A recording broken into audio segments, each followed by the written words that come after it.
काजी फैजीसा भी किसी न किसी हद तक हैं। इसकी वजह ये है कि जब आप एक ऐसे ओहदे पर बैठे हो, जब आप पूरी की पूरी अदलिया की सरबराही कर रहे हैं, तो फिर बर्डन आपके ऊपर भी आता है। आप मानने को ही तैयार नहीं थे कि जब 6 जजेस ने खत लिखा तो किसी भी तरह से कि या तो वो हीरोज हैं, चले वो हीरोज नहीं है, लेकिन उनके खत के ऊपर आप ये भी मानने को तैयार नहीं थे कि एग्जेक्टिव किसी भी सूरत अदलिया के अंदर आज मुदाखलत कर रही है। और आज आपके सामने इतना बड़ा सबूत आ गया है। अब भी अगर आप ये नहीं मानेंगे कि एग्जेक्टिव मुदाखलत कर रही है अदलिया के कामों में, तो आपसे ज्यादा कबूतर की तरह आंखें बंद करने वाला कोई भी नहीं कहलाएगा। और इसके अलावा 6 जजेस के खत के बाद जो कुछ होता रहा, जिस तरह से जजेस को टारगेट किया जाता रहा, उसके बाद एक और जज ने खत लिख के आपको ये बताया है कि 9 और 10 मई के वाकयात के जहां भी केसेस लगते हैं और वहां से अगर कोई बेल्स हो जाती है तो फिर जजेस के साथ ये होता है। तो आप अगर कोई एक्शन नहीं लेंगे तो उससे लगेगा यही कि जैसे फैजाबाद धरना केस के फैसले में गैर जरूरी तौर पर आपने 9 और 10 मई के वाकयात को उन दहशतगर्दी के वाकयात के साथ लिंक करके अपना माइंड डिस्क्लोज किया था, तो लगेगा ये कि आपकी कॉम्प्लिसिटी भी है। आप नहीं मानते कि आज एग्जेक्टिव और जुडिशरी की कोई कॉम्प्लिसिटी है, तो ये तमाम तक शवाहिद हैं कि एग्जेक्टिव कैसे अदलिया के कामों में मुदाखलत करने की कोशिश कर रही है। और अगर आज भी आप खामोश रहेंगे तो फिर आपका शुमार भी उन्हीं जजेस में होगा जिन पर तनकीद करते आप अपनी अदालत में बैठे। अस्सलाम वालेकुम रहमतुल्लाहि व बरकातुहू। आप देख रहे हैं निगहबान पाकिस्तान, मैं कुर्बान इमरान खान। ये थी बच्ची मरियम नवाज खान। मरियम नवाज खान ये जियो में कोर्ट रिपोर्टर हैं। इनका तजिया था कि इतने ये काजी साहब इसको बड़ी अच्छी तरह जानते हैं, कोशिश करते हैं कि अपने करीब बुलाए, तुम हो सामने बैठी रहो, हम गाते रहे। ये वो बुढ़ों में यही होता, और तो उन्होंने कुछ करना नहीं होता। नीयत उनकी ख़राब है इस बच्चे के ऊपर। तो ठरक ठुरक जिसको पंजाबी में कहते हैं, ठरकी बुढ़ा। अच्छा जी, फिर क्या बात हुई? मैं वैसे नहीं ये कह रहा, किसी सबूत की वजह से कह रहा हूँ। ये बेचारी डर की वजह से उसमें अब जाती भी नहीं कोर्ट में, अपने कुलीगों को भेज देती कि उसके सामने वो सामने फिर हाँ जी खा जाने लिए आंखों से देखता। काजी का जिक्र खैर, तो वही हमने ब्रेकिंग न्यूज़ देनी, बाकी और भी बड़ा कुछ है तो वो पॉलिटिकल तड़के में देंगे। काजी साहब ने जब चल रही थी इमरान खान के साथ, जो उसके ऊपर हेयरिंग, नैब की हेयरिंग हो रही थी, वहाँ पे कहा था हो सकता है ये आज ये साइफर हमारे पास। ब्रेकिंग न्यूज़ नंबर 1 कुत्ता खाने लग गई, रोक दी नहीं। काजी साहब से उस रात को जाके आजम नज़ीर तारड़ साहब और फ़रोग नसीम साहब मिले थे। फ़रोग नसीम साहब याद करना, ये फ़रोग नसीम वही है जिसने काजी के खिलाफ बनाया था, और वहाँ पे बहुत गिले शिकवे हुए थे, बड़े हाथ किस्म के। काजी का बस नहीं चला, फ़रोग नसीम को थप्पड़ मार देता। जिसके बाद आपने ये देखा होगा कंडेम्प्ट ऑफ कोर्ट में जाके तो किस तरह क्या फ्रेंडली गुगलू आपस में बोल रहे थे। उससे पहले काजी का गुस्सा ठंडा कर रहे थे। एक तो इस वजह से वो आजम नज़ीर तारड़, वो आईएसआई का तो बंदा है ही है, वो सीआईए के लिए भी काम करता है।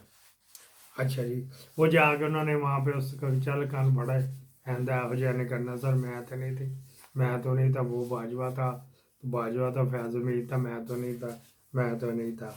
अच्छा जी, ये बात हो गई कि साइफर उस वक्त ही काजी ने कह दिया था चैलेंज कर लो। कुछ देर बाद उन्होंने बुलवा लिया आजम तारड़ को, नहीं आजम तारड़ नहीं, आमिर फारूक को। उसने कहा फैसला फुसला उसमें ये कर देना कर। नहीं जी, मेरे साथ मियाँ गुल हसन बैठा है, जिसकी माँ 16 साल की उम्र ही ना सके थी। कल फैसला वो भी गोल मोल दिया, 10 दिनों में फैसला कर देना।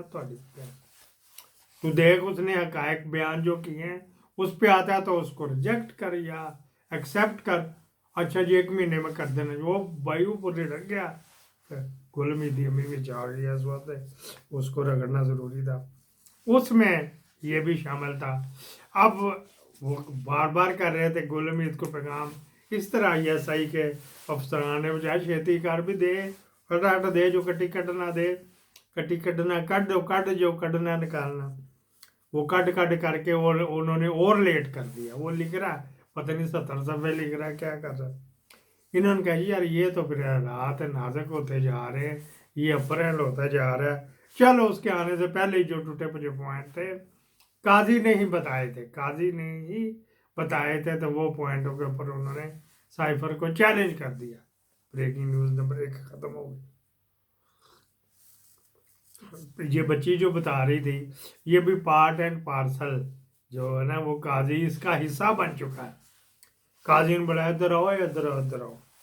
जुडिशल काउंसिल में ये मलिक शहजाद खान और शाहिद करीम, जिसने कहा था 6 दिन में ट्रिब्यूनल बना दो, तो ये करो, तो वो करो, वो करके लाना है, उनके खिलाफ जुडिशल काउंसिल में उनके खिलाफ रेफरेंस जा रहा है, ताकि जिस तरह बाकी 2-3 निकाले थे, इनको भी और कोई मिला नहीं। कितने साफ सुथरे होंगे कि शाहिद करीम और शहजाद मलिक। फिर एक इसके साथ इख्तलाफ मॉडल टाउन केस के अलावा, तो बाकी मैंने इसको कभी नहीं आपने देखा। मैं जब भी इसको बुरा भला कहा तो मॉडल टाउन केस की वजह से कहा, किसने स्टे क्यों दिया था, इसने और आलिया नीलम ने। अच्छा जी, फिर क्या बात हुई जी, तो इनके पास कोई करप्शन का केस ही नहीं निकला, कोई इनका सालापन भैया अब उठाने से रहे, वहाँ करंट बांधने से रहे, तो ये क्या करते हैं, इनका पर सुप्रीम जुडिशल काउंसिल में ये आ रहा है कि ये आउट ऑफ वे, हाँ बच गया कैमरा, दिखा तो नहीं, आउट ऑफ वे जो है ना ये काम करते हैं, तो फलाना तो टमकाना, इस तरह करके। लो जी, आपको एक तस्वीर, ये ब्रेकिंग न्यूज़, दो ब्रेकिंग न्यूज़ें दी। काजी पूरा ऐसा है, आज भी अदर चाहिए करना, तो ये करना, तो मैं ये बेंच फिक्स कर लूँगा लगा हुआ, लेकिन चलो मर्जी आपकी, जब तक इसके ऊपर नहीं करेंगे तो ठोक बजा के होएगा। ये आपको एक तस्वीर दिखानी है जनाब अली, अगर दिख गई तो फिर ये आपको, और भी कहाँ, और ये देखें, शाहरुख बैठा भला कहाँ करके, ये अंबानी के साथ, ठीक है जी। और ये अंबानी के जो है ना बहुत बड़ा, जिस तरह मलिक रियाज लूट खाता रहा ना, अंबानी भी ये लूट खाता रहा।